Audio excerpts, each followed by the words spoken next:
Radhe Radhe. Channel पर आपका बहुत बहुत स्वागत।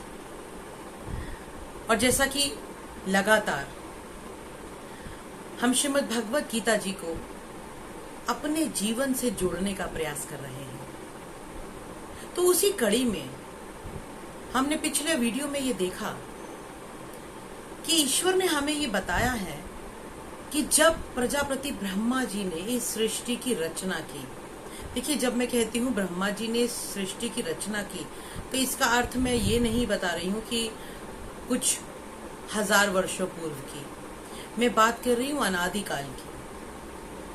लेकिन चूंकि मैं शास्त्रों और पुराणों के आधार पर बात कर रही हूँ और श्रीमद् भगवत गीता जी में जो लिखा है मैं उसके अनुसार बात कर रही हूँ। तो श्रीमद् भगवत गीता के अध्याय 3 में भगवान ने बताया कि हे अर्जुन, जब बहुत पहले हजारों लाखों वर्ष पूर्व ब्रह्मा जी ने सृष्टि की रचना की, तो इस सृष्टि की रचना में प्रजा की रचना के साथ साथ उन्होंने कर्तव्य पालन की भी रचना की, कर्तव्य कर्मों की रचना की। कर्तव्य कर्म अर्थात वो कर्म जो हमको करने हैं, जो करने चाहिए, और उन सबको उन्होंने एक यज्ञ का नाम दिया।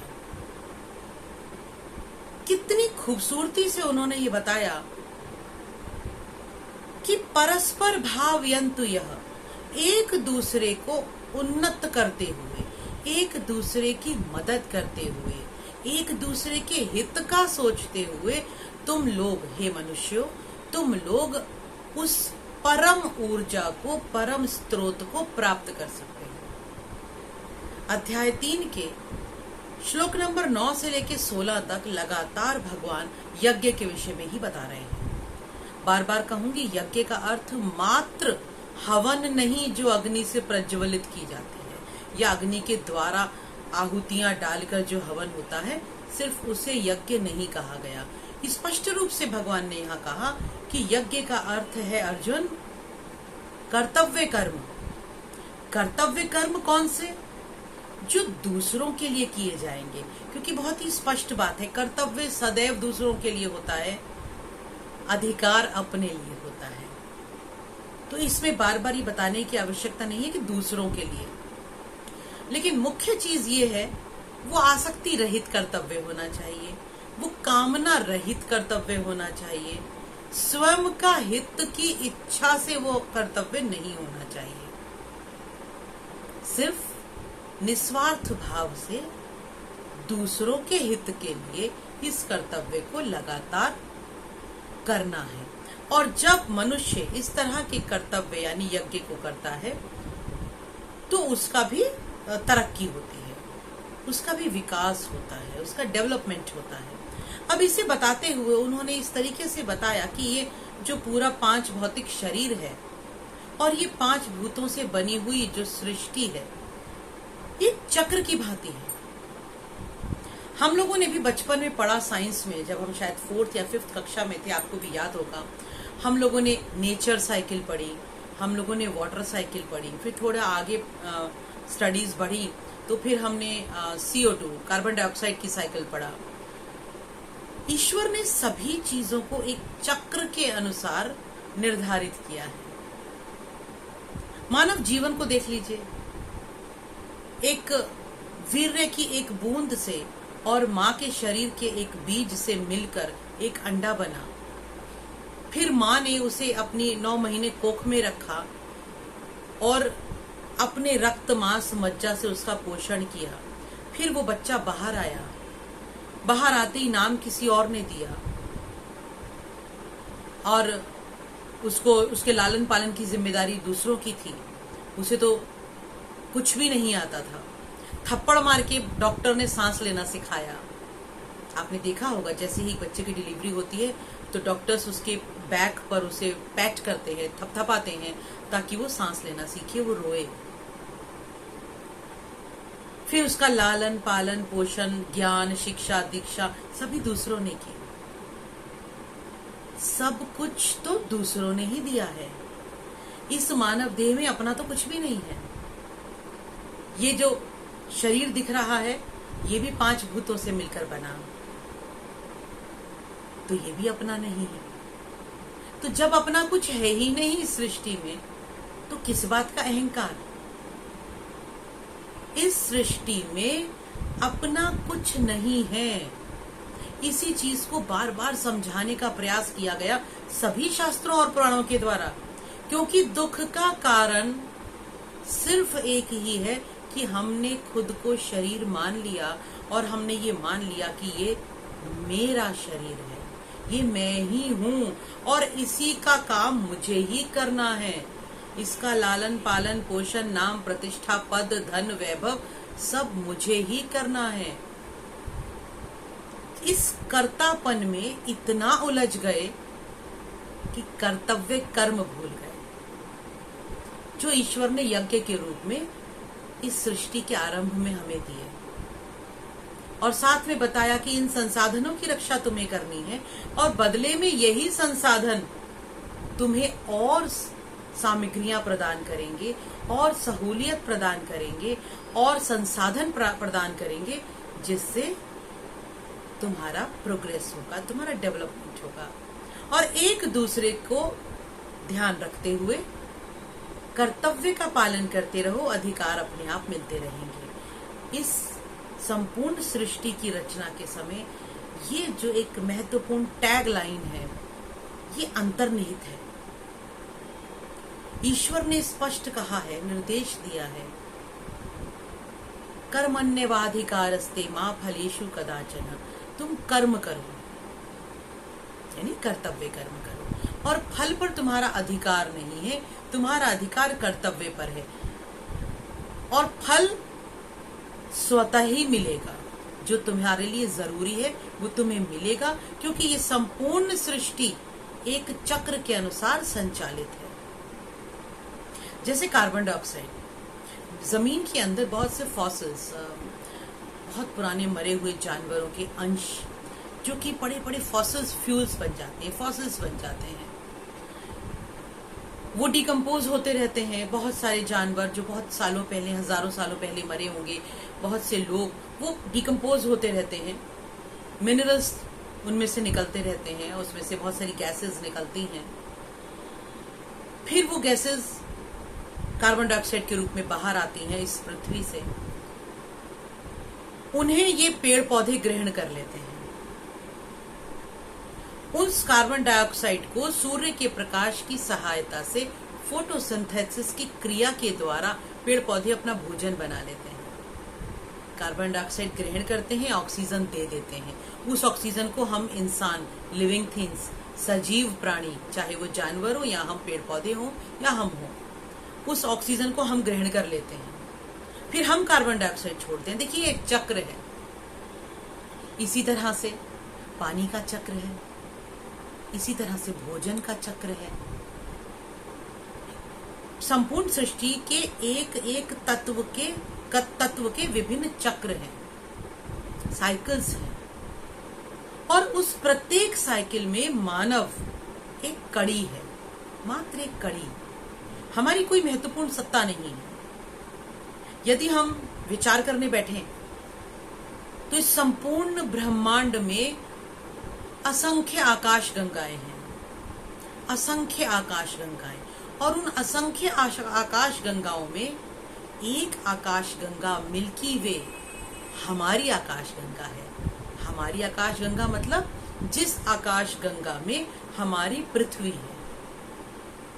फिर इस पृथ्वी में कितना बड़ी पृथ्वी है ये, जिसका हम अंदाजा नहीं लगा सकते, लेकिन इस पृथ्वी में हमारा देश है, उस देश में हमारा शहर है, उस शहर में हमारी कॉलोनी है, फिर उसमें हमारा घर है, घर में हमारा एक छोटा सा एक कमरा है और उसमें हमारा अस्तित्व है।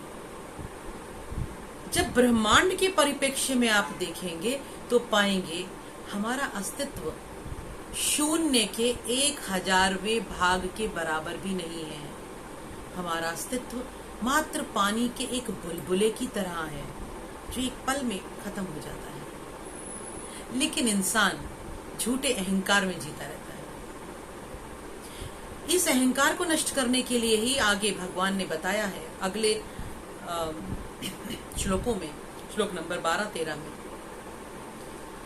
उन्होंने कहा कि जैसे यज्ञ करने से जो शेष भाग बचता है, प्रसाद रूपेण जो बचता है, उस पर देवताओं का अधिकार होता है। अगर वो देवता को नहीं दिया और वो हमने पा लिया तो वो हमारे लिए फलदायी नहीं होता। यज्ञ का अवशिष्ट देवताओं को दिया जाता है, फिर देवता प्रसन्न होकर हमें प्रसाद रूपेण सभी संसाधनों से हमें पुष्ट करते हैं। क्योंकि कहा जाता है कि ये आकाश उस परम पुरुष की नाभि है। तो जो भी यज्ञ, हवन, जप, तप होते हैं, उन सभी के माध्यम से हमारे यह संपूर्ण ब्रह्मांड स्वच्छ होता है। जब ये संपूर्ण ब्रह्मांड स्वच्छ होता है तो रिटर्न में हमें बारिश मिलती है, वायु मिलती है, जल मिलता है, फिर उससे अन्न उत्पन्न होता है, उस अन्न से हमारा पोषण होता है। कुल मिलाकर हम इस संपूर्ण चक्र में मात्र एक छोटी सी कड़ी है, और यदि इस कर्तव्य के चक्र में हमने अपने आप को महत्वपूर्ण समझ लिया और कर्तव्य कर्म नहीं किए तो ये कड़ी टूट जाएगी। जहां से ये कड़ी टूटेगी, चूंकि ये चक्र है, तो गोल घूम कर नुकसान भी वहीं पर आएगा।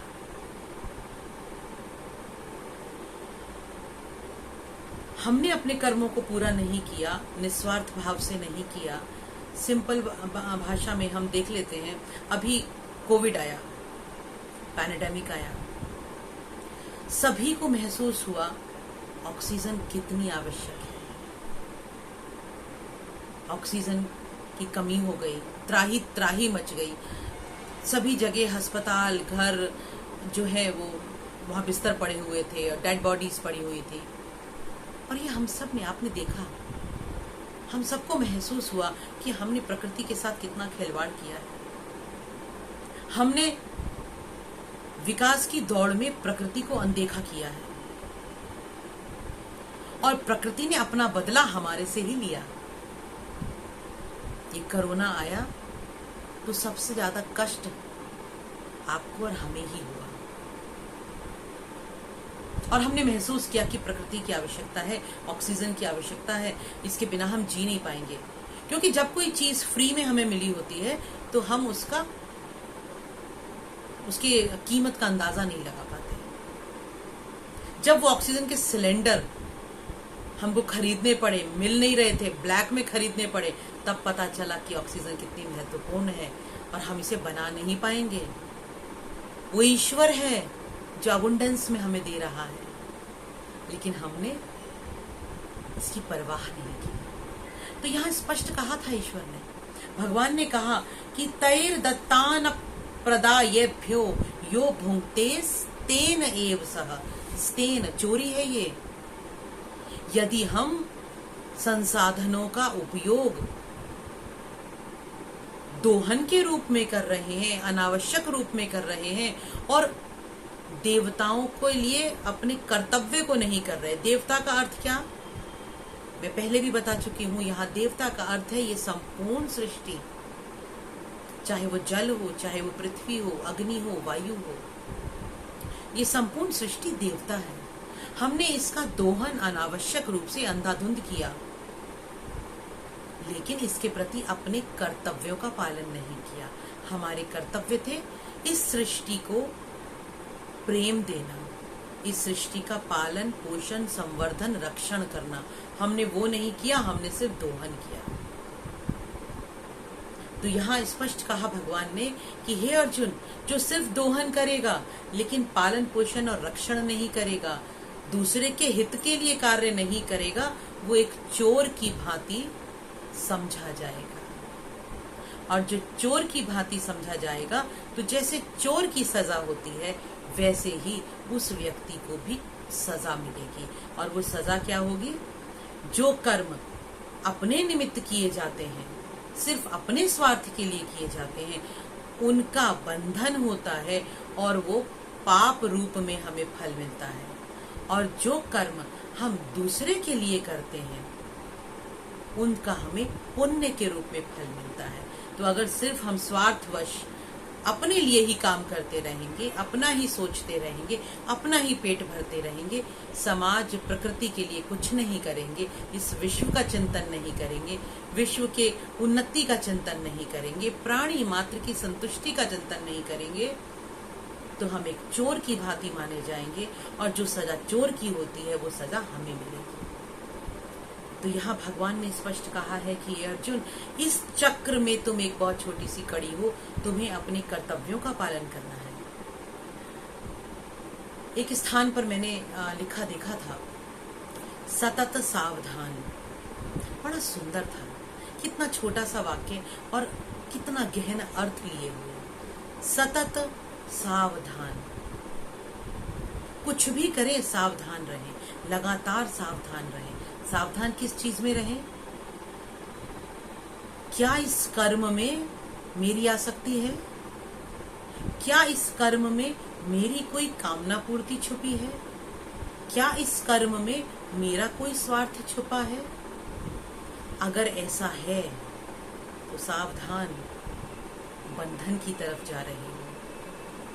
तुरंत निर्लिप्त हो जाओ, तुरंत सोच लो कि ऐसा कर्म नहीं करना है जिसमें सिर्फ मेरा हित छुपा है। सतत सावधान, और ये अपने जीवन का ध्येय वाक्य बना लीजिए। जिसने इसे अपना ध्येय वाक्य बनाया, हर पल हर क्षण जिसने जागरूक रहना सीख लिया, अवेयर होके रहना सीख लिया, वो कभी भी कष्ट नहीं पाएगा। बुद्ध ने क्या कहा था? गौतम बुद्ध ने जब ज्ञान प्राप्त किया तो उन्हें क्या ज्ञान मिला? उनका ज्ञान भी यही था, दुखों का कारण कामना है। यही तो भगवान कह रहे हैं। लाखों वर्ष पूर्व भगवान ने ये बात कही है। और कामना कब है?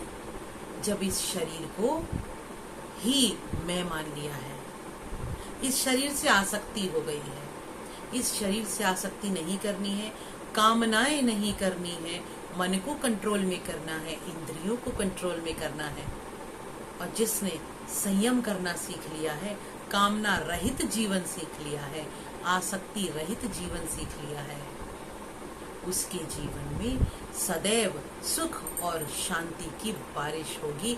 ये सत्य है।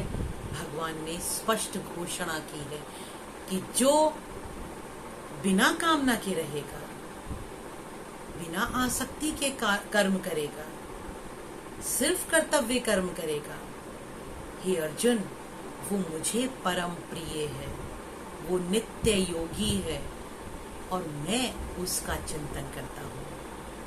तो आज यही विराम देते हैं, फिर मिलेंगे। राधे राधे।